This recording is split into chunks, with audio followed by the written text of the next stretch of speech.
سیدہ عائشہ صدیقہ کہتی ہیں زمانہ سو جاتا اور میرے رسول مصلی بچھا کے کھڑے ہو جاتے. او یار کھیتی باڑی کر کے نہیں، محنت مزدوری کر کے نہیں. جناب عائشہ کہتی ہیں میں یہ بھی دیکھتی کہ حضور ایک آیت شروع کرتے تو ساری رات اسی کو پڑھتے اور میری نظر جاتی تو قدم مبارک پہ ورم آ جاتا. یار نماز پڑھ کے اتنی مشقت کر کے اتنی جد و جہد کر کے ورم آ گیا، یا رسول اللہ اتنی محنت کیوں کرتے ہو؟ فرمایا افلا اکون عبدا شکورا، کیا میں اپنے رب کا شکر گزار بندہ نہ بنوں؟ صحابہ کا ذوق عبادتوں کا، ریاضتوں کا، تلاوتوں کا، طبیعت ہے ان کی. وہ ایک دوسرے کو، حضرت مولا علی شیر خدا کرم اللہ تعالی وجہہ الکریم کے زمانے میں روم کے بادشاہ نے کہا یار یہ مسلمانوں کا پتہ تو کرو، یہ آخر کیوں اتنے زیادہ مجاہد ہیں؟ اس زمانے میں جاسوس بھیجنے کا مزاج تھا. اب تو جاسوس پکڑا جاتا ہے، اب تو جاسوس اور جاسوسی کا شوق ویسے آج بھی ہے. عرض کروں تھوڑی سی بات اس عنوان سے. پتہ کیا ہمارا مسئلہ ہے؟ ہم جہاں جاتے ہیں نا وہاں تھوڑی خوشبو سونگنے کی کوشش کرتے ہیں. وہ کیا ہے تو یہ کیا ہے تو ادھر کیا ہے تو تھوڑا سا ادھر کیا ہے. میرے رسول پاک پڑھیے درود شریف، سارے پڑھیے ذرا زور سے، صلی اللہ تعالی. نبی پاک علیہ السلام نے فرمایا جاسوسی نہ کرنا ورنہ تم بندوں کو خراب کر دو گے. اور فرمایا اس طرح نہ ہو کہ تم کسی کے آپ کھول نہ نکلو تو تمہارے پہلے کھول جائیں. یہ جو ذوق ہے نا یہ ختم کریں، چھوڑیں. مطلب آپ کس چکر میں پڑے ہوئے ہیں؟ اتنی زیادہ توجہ کرنے کی کیا ضرورت ہے؟ کام سے کام رکھیں، اس میں بندہ تھوڑا سا نا آسان رہتا ہے. یہ جو بہت زیادہ ٹٹولنے والے لوگ ہوتے ہیں نا وہ بےچارے پھر عمر ٹٹولتے ہی گزار دیتے ہیں، اس لیے کہ مزاج ہی بہت پکا ہے. بوری کا منہ کھول کے اندر تک ہاتھ ڈالنا تو پھر کئی دفعہ سامنے سے بچھو بھی لڑ جاتا ہے، خرابی ہوتی ہے. تو جاسوسی کی جاتی تھی. اس نے بھی جاسوس بھیجے کیونکہ قبیلوں کے لوگ تھے، کچھ مسلم کچھ کافر، پہچانے نہیں جاتے تھے لوگ. تو کچھ لوگ اس نے بھیجے، انہوں نے آ کے نا تحقیق کی، ریسرچ کری کہ آخر ماجرا کیا ہے. تو واپس جا کے انہوں نے رپورٹ دی نا روم کے بادشاہ کو. اس رپورٹ کا ایک جملہ بڑا شاندار ہے. وہ کہنے لگا بادشاہ ہمیں مسلمانوں کی کوئی سمجھ نہیں آئی، ہمیں کوئی سمجھ نہیں آئی. انہوں نے کہا کیوں نہیں سمجھ آئی؟ کہنے لگے یار عجیب بندے ہیں، جب رات مصلی پہ بیٹھتے ہیں تو یوں لگتا ہے ان کا دنیا سے رشتہ ہی کوئی نہیں، کوئی کسی کو نہیں جانتا. کوئی اپنے دکھ سنا کے رو رہا ہے، کوئی اپنی بات کر کے رو رہا ہے، لگتا ہے کہ ان کا کوئی رشتہ ہے ہی نہیں جب مصلی پہ بیٹھتے ہیں. اور فرمایا جب سویرے یہ جہاد کرنے نکلتے ہیں تو لگتا ہے ان سے زیادہ دلیر ہی کوئی نہیں. حالانکہ جو مصلوں پہ رونے دھونے کے لوگ ہوتے ہیں وہ کئی دفعہ جہاد میں کام نہیں کرتے، لیکن عجیب لوگ ہیں کہ رات کے راہب ہیں دن کے مجاہد ہیں، کوئی سمجھ نہیں آتی. میرے عزیز ان لوگوں نے مصلی آباد کر کے رکھا، تلاوتیں ان کا ذوق رہی، منظر روز پڑھنا، اسباق پڑھنا، وظائف پڑھنا، یہ ان کا ذوق رہا. اعلیٰ حضرت بریلوی رحمت اللہ نے 1000 کتاب لکھی ہے، لیکن الوظیفۃ الکریمہ کے نام سے جو وہ صبح و شام وظائف پڑھتے تھے وہ الگ انہوں نے ان کو بیان کیا، پابندی کے ساتھ اپنی اللہ اللہ کرتے. شیخ شہاب الدین سہروردی رحمت اللہ علیہ اس پر ایک بندے نے اعتراض کیا. اس نے کہا جی آپ کس قسم کے صوفی ہیں، مرید بیٹھے ہیں اور آپ وہاں نفل پڑھ رہے ہیں؟ یہ بھی بڑا مسئلہ ہوتا ہے نا. جو بندہ ملنے آتا ہے وہ اپنے ٹائم کے حساب سے آتا ہے، اور پھر اس کا یہ بھی خیال ہوتا ہے کہ پیر صاحب جو ہیں وہ چونکہ درویش ہیں تو نہ انہیں روٹی کھانی چاہیے نہ سونا چاہیے، چونکہ وہ درویش ہیں، اور ہم چونکہ درویشوں کے ماننے والے ہیں لہذا ہمارا یہ طریقہ ہونا چاہیے کہ جیسے ہم کہیں درویش ویسے ہی کر جائے. حالانکہ جس کو آپ درویش کہیں گے آپ اس کی مانیں گے، آپ منوائیں گے نہیں، تمہارا مزاج ہوتا ہے. شیخ شہاب الدین پر لوگوں نے اعتراض کی، حضور لوگ ملنے آئے ہیں، زیارت کرنے آئے ہیں، یہ بندے دعا کرانے آئے ہیں، اللہ اللہ کرانے آئے اور آپ نفل پڑھ رہے ہیں. کیا جملہ ہے، کیا حسن ہے، کیا خوبصورتی ہے. فرمانے لگے رب رسول سے مانگنے کے لیے مصلی بچھایا ہے، اگر وہاں سے مانگوں گا نہیں تو تمہیں دوں گا کیا؟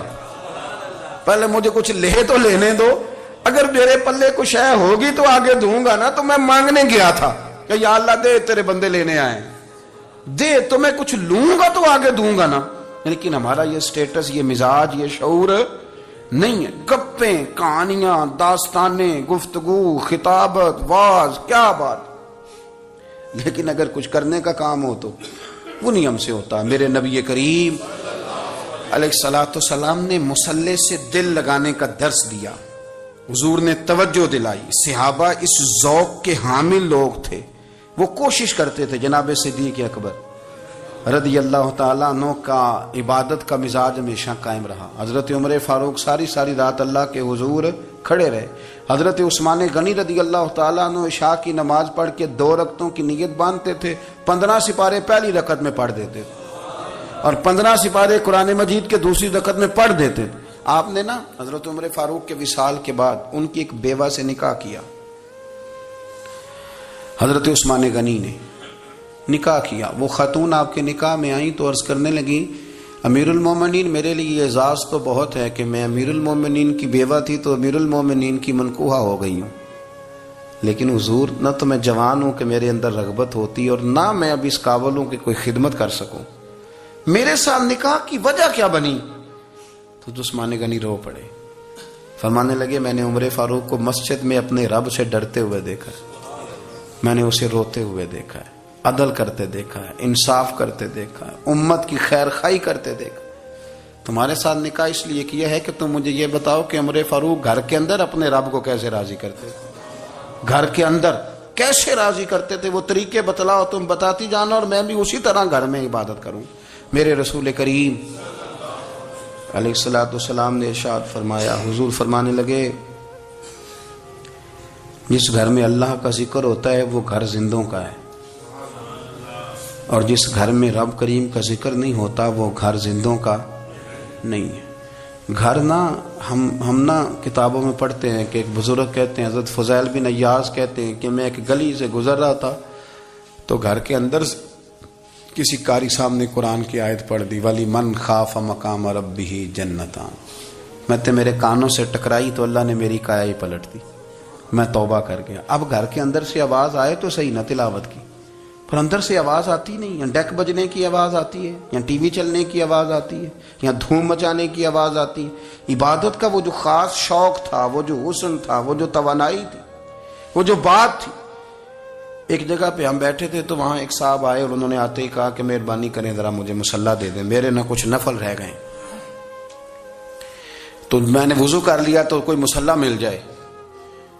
مصلی انہیں دے دیا گیا, وہ مصلی لے کے چلے گئے تو پیچھے ایک صاحب نے تبصرہ کیا, کہنے کتنا ریاکار بندہ ہے, لوگوں کو دکھا رہا ہے کہ میں نفل پڑھتا ہوں, ہے کوئی بات کرنے والی. میں نے اسے کہا, میں نے کہا تو مہربانی کرنا اس طرح کی ریاکاری تو بھی کر, پکڑ مصلی اور جا تو بھی تھوڑی ریاکاری کر کے آ, اٹھ ذرا شکر کر, کوئی یہ ریاکار بھی ملا ہے, کوئی نفل پڑھ کے ریاکاری کر رہا ہے. اللہ کا میں کہتا ہوں کو پڑھے تو صحیح نہیں, یہ کوئی دور ہے نفل پڑھنے کا, اس میں تو لوگوں کا مزاج ہی نہیں, طبیعت ہی نہیں. میں نے کہا چل مہربانی کر, یہ لے مصلی اور تو بھی جا تھوڑی سی یا کر یا ریاکاری کرو تو صحیح نا, مزاج ہی نہیں, ذوق. جمعے کی نماز پڑھ کے یوں دنیا بھاگتی ہے, او ہو پتہ نہیں کون سی پیچھے آگ تھی جو بجھائی جائے گی. اور آج تک لوگ مسئلہ پوچھ رہے ہیں کہ جمعے کی بعد والی سنتیں کتنی ہوتی ہیں.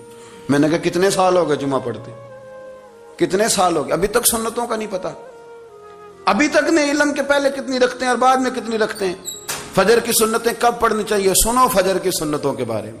میرے رسول کریم سید عالم صلی اللہ تعالی علیہ وسلم سے ایک صحابی نے پوچھا تھا, حضور میری فجر کی سنتیں رہ گئیں یا رہ جاتی ہیں تو حکم کیا ہے, کیا انداز ہے حضور کا. بخاری مسلم کے لفظ سنو, حضور سید عالم صلی اللہ علیہ وسلم فرمانے لگے, اس نے کیا پوچھا تھا, حضور جواب کیا دیتے ہیں, فرمایا فجر کی سنتیں کبھی نہ چھوڑنا, فجر کی پہلی 2 سنتیں کبھی نہ چھوڑنا. یا رسول اللہ صلی اللہ تعالی علیہ وسلم میری رہ گئی ہیں, رہ جاتی ہیں. فرمایا فجر کی 2 سنتیں نہ چھوڑنا, فرمایا فجر کی پہلی 2 سنتیں مجھے دنیا اور دنیا کے اندر جو کچھ ہے وہ سب سے زیادہ پیاری ہے. فجر کی 2 سنتیں دنیا اور دنیا میں جو کچھ ہے مجھے وہ سب سے زیادہ پیاری ہیں, اس لیے فجر کی سنتیں نہ چھوڑنا. اپنا ذوق, اپنی طبیعت, ہم نے نا ذوق غلط بنا لیا ہے. اگر 20 بندے کہہ بھی دیں گے تو نے بڑی شاندار تلاوت کیا تو کیا اس سے بنے گا, 100 بندہ کہہ بھی دے تیری کیا بات ہے, کیا بات ہے نعت خاں کی, کیا بات ہے علامہ صاحب کی, پیر صاحب کی, پیر مہر علی شاہ صاحب رحمت اللہ علیہ. آپ تشریف فرما تھے تو آپ کے ایک ہی بیٹے بابو جی جن کو کہا جاتا ہے, جس دن صاحبزادے پیدا ہوئے تو خادم نہ وہاں سے نکلا. ان لوگوں کے شوق اور طرح کے تھے نا, تو ان کی توجہ بھی اپنے شوق کی طرف رہتی. تو خادم نکلا اندر سے, پیر صاحب مبارک ہو, پیر صاحب مبارک ہو, پیر صاحب مبارک ہو, پیر صاحب مبارک ہو, شور کر رہے ہیں. تو پیر صاحب کو وجد ہو گیا، اللہ اکبر اللہ اکبر اللہ، او کیا ہوا، کس بات کی مبارک دے رہے ہو؟ عرض کی حضور اللہ نے بیٹا دیا ہے۔ تو آپ فرمانے لگے اچھا حضور آپ کیا ہوا، آپ تو پریشان ہو گئے۔ فرمانے لگے جب تو نے 3 دفعہ کہا نا مہر علی کو مبارک ہو، تو میں سمجھا تھا شاید تجھے کسی نے بتا دیا ہے کہ مہر علی سے اللہ راضی ہو گیا۔ میں سمجھا تھا کہ شاید تو یہ خبر لے کے آیا ہے کہ کسی نے بتایا ہے کہ مجھے آج خبر ملی ہے کہ مہر علی سے رب اچھا پتر ہوا ہے، الحمدللہ اللہ کا شکر ہے، پر میرے لیے مبارک کا دن وہ ہوگا جب میرا رب کہے گا کہ میں مہر علی سے راضی ہوں، میرے محبوب کہیں گے کہ میں مہر علی سے۔ آپ بات کو سمجھیں، شوق ہی کسی اور طرف تھا، دل ہی کہیں اور لگا ہوا تھا، طبیعت ہی کہیں اور مائل تھی۔ کوئی وظیفہ پوچھتے تھے تو پڑھتے تھے وہ لوگ، کچھ اللہ اللہ انہیں بتائی جاتی تھی تو کرنے کا ذوق رکھتے تھے، طبیعت تھی، قائل تھے۔ حضرت ربیع کہتے ہیں میں بڑی دور سے سفر کر کے گیا حضرت اویس کرنی سے ملنے، بڑی دور سے، اور جب میں پہنچا تو فجر کا وقت تھا، تو حضرت اویس کرنی کو میں نے پا لیا، تو وہ نماز پڑھ کے نا قرآن شریف لے کے بیٹھ گئے۔ فرماتے ہیں اشراق چاشت کا وقت ہوا تو نفلوں کی نیت باندھ لی۔ محدث ابن الجوزی نے لکھا ہے، فرماتے ہیں پھر جب زوال کا وقت ہوا تو مسجد میں جھاڑو دینے لگ گئے، زور کی نماز پڑھ کے تو عصر کی تیاری تک وہ مسجد میں بیٹھے رہے۔ اور میرے نبی پاک علیہ السلام نے فرمایا جو نماز کے انتظار میں بیٹھا ہو وہ نماز ہی میں ہے، وہ نماز ہی میں ہے۔ فرمایا میری دنیا میری امت کی جو رہبانیت ہے نا وہ اتنی ہے کہ نماز کا انتظار کرے، اذان کے بعد نماز کا یہ راہب ہے، یہ اس وقت چھوڑ کے بیٹھے ہیں سارا کچھ۔ فرماتے ہیں عصر تک انہوں نے اللہ اللہ کی، پھر مغرب تک کی، عشاء کی نماز ہوئی تو نماز پڑھی تو وہ تھک گئے، اب مجھے وہ فارغ ہوں مصلی چھوڑے تو میں ملاقات کروں نا۔ یہ آپ حیران نہ ہو کہ اتنی دیر بندہ کیسے اللہ اللہ کر، ہم نے کی نہیں نا اس لیے ہم پریشان ہیں، جو عادی ہوتے ہیں وہ کر بھی لیتے ہیں، وہ یہ کام، میری بات کی سمجھ آ رہی ہے؟ جب جاتے ہو کسی دفتر میں تو 8 گھنٹے کھڑے رہ لیتے ہو نا، مجبوری ہوتی ہے تو کھڑے رہا جا سکتا ہے۔ پاسپورٹ کے دفتر بولیے، امیگریشن کی لائنوں میں، اور میں نے تو امبیسیوں میں بندے 12 گھنٹے پہلے جا کے کھڑے دیکھے، رہ لیتے ہیں کھڑے۔ تو اگر ان کاموں کے لیے رہا جاتا ہے تو اللہ رسول کے لیے بھی کھڑے رہا جا سکتا ہے۔ تو فرمانے لگے کہ جب عشاء کی نماز کے بعد آخر انسان تھے، تھک گئے، نیند کا غلبہ ہوا تو تھوڑی ایسے آنکھ بند ہوئی تو کھولی تو رونے لگے۔ حضرت ویسے کرنی رو کے کہنے لگے مالک مجھے غافل تو نہ کر، ابھی میں نے کیا بھی کچھ نہیں، دن ختم ہو گیا، کوئی نفل نہیں، کوئی اللہ اللہ نہیں، اللہ مجھے غافل نہ کر، میری مدد فرما۔